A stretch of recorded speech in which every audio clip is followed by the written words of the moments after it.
What can you make with 2 doorknobs? Well, in this video, we're going to figure that out. So there is a story behind this project. A good friend of mine is getting married and I wanted to make him and his wife to be something special. Something that would actually mean something to them and not just another gift that ends up being a burden for them to keep just because it was gifted to them. And these doorknobs aren't just random pieces that I found. They actually came from their house that they're renovating.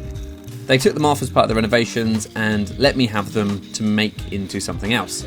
And I think there's something really beautiful about taking something that was part of their home and transforming it into something that they'll hopefully use for years to come. So I'm turning these into spice mills, salt and pepper grinders that can be used every day.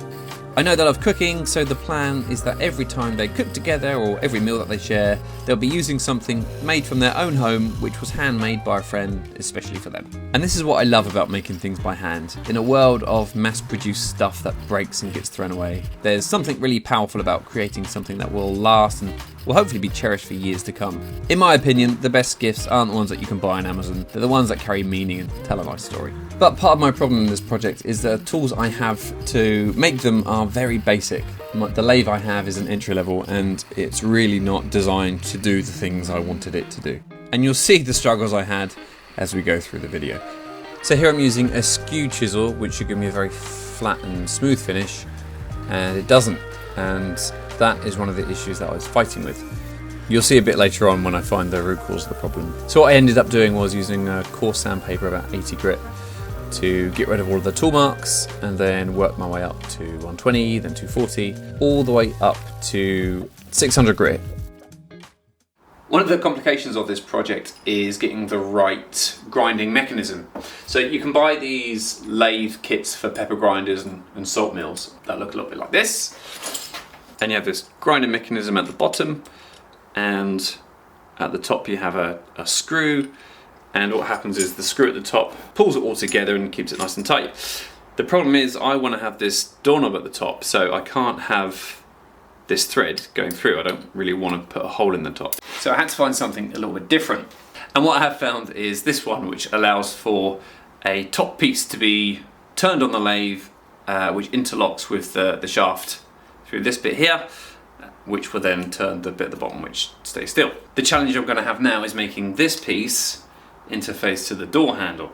I've also just noticed that the door handle has this retaining clip, which means it can only turn about a quarter turn. And what I want is the bottom part of the door handle to stay in place and the top part to turn. I think it needs to be like a natural doorknob, and the piece that would normally stay on the door to stay still with the knob that turns on the top. So I need to cut this apart, clean it up a bit, and then figure out how I'm going to interface the top of this shaft into the door handle. So I use a cutting wheel on my Dremel tool to remove this retaining clip, and was able to pry it off with a flat-headed screwdriver. Yes.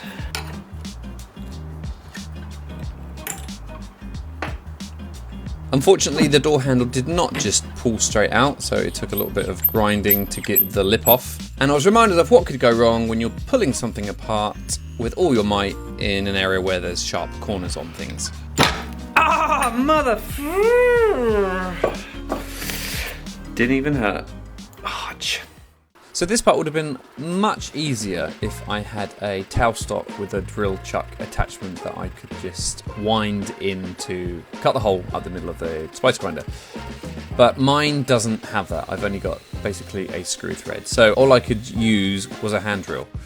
And I found that a force on the bit just got too hot. I couldn't get the force behind it.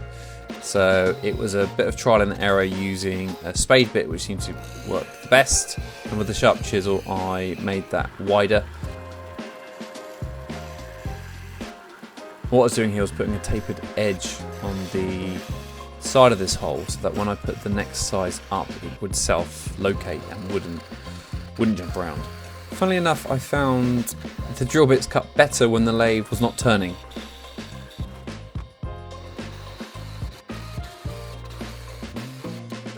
My next step of the finishing process was to apply sanding sealer. And then when that dried, I knocked it back with 1200 grit sandpaper to give a smooth mirror-like finish. And I did that by hand to make sure I was going in line with the grain. And then I used friction polish, and this is the first time I've ever used it, and there was a bit of a learning curve. The first time I put it on, it was on way too thick. And you're meant to only put a small amount on and then run the lathe at high speed and apply some friction with a clean cloth, and it should buff up the surface into a nice mirror-like shine. Rubbish. Because I'd put too much on, I got these horrible streaky lines that I just was not happy with. So I ended up taking the sandpaper to it again, knocking it all back flat and repeating the process from the beginning. Oh yeah.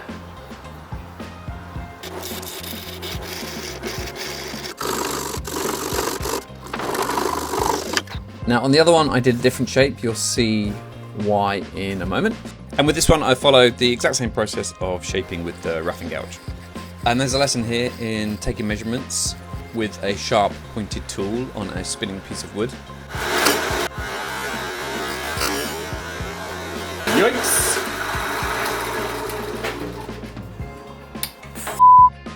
Yeah, I didn't even think about this, and the vernier caliper's sharp pointed end caught on the end of the wood and made a little bit of chip, which is really annoying. Luckily, it was on the wood that was to be removed anyway, so no harm done. Lesson learned, won't be doing that again. This one had a little bit of finer detail required, so I used my bowl gouge here. Should have probably been using a spindle gouge, but I don't have one, so I used what I had.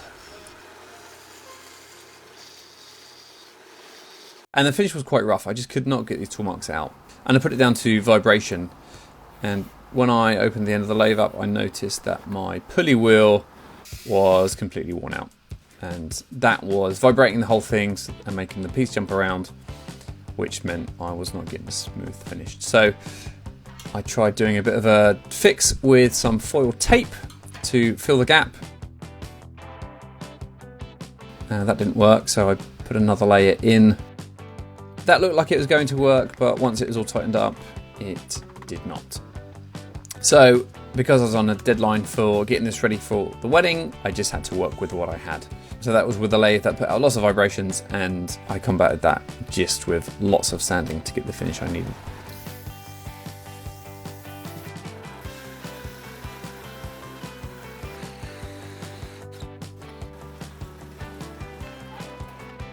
You would have thought that I would have learned from my previous lessons and not put so much friction polish on the second piece, but I did.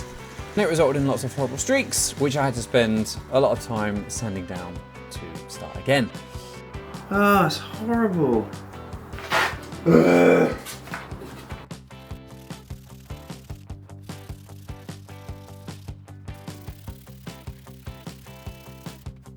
I did think maybe the cloth I was using was the wrong type. So this time around I used a paper towel, which did work much better, even though you can't see it with this focus.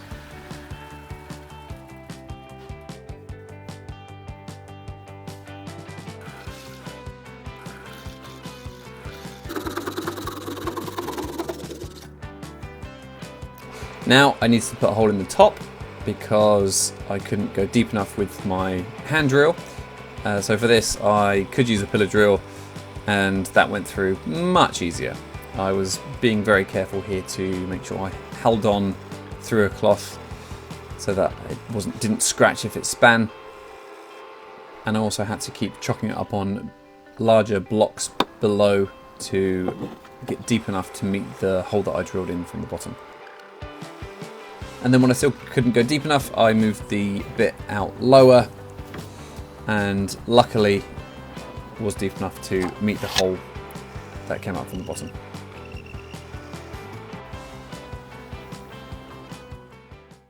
So now we've got these off, it's time to give them a clean. I could actually leave them as they are and show the patina from the aging, but I think because the salt and pepper mills are new, I think it'd look a bit odd. So I'm going to go ahead and give them a good soak in some hot water with some detergent and give them a scrub and give them a polish and make them nice and shiny and new.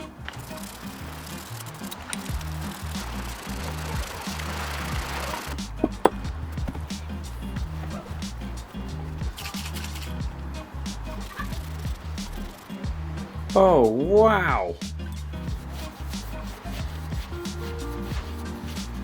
Jeez.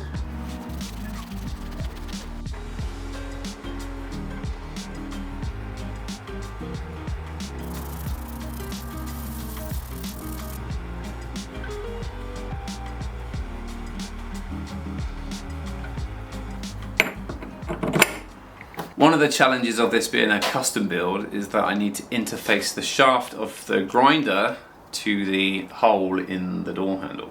So for this, I've made a square to pentagon adapter. This is just 3D printed, and the plan is that this is going to go in here, and that will allow this to slide on there.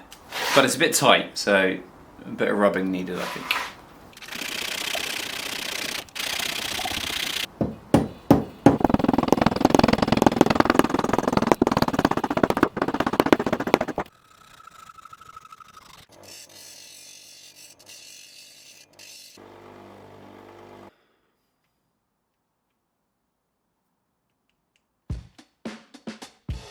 Yes.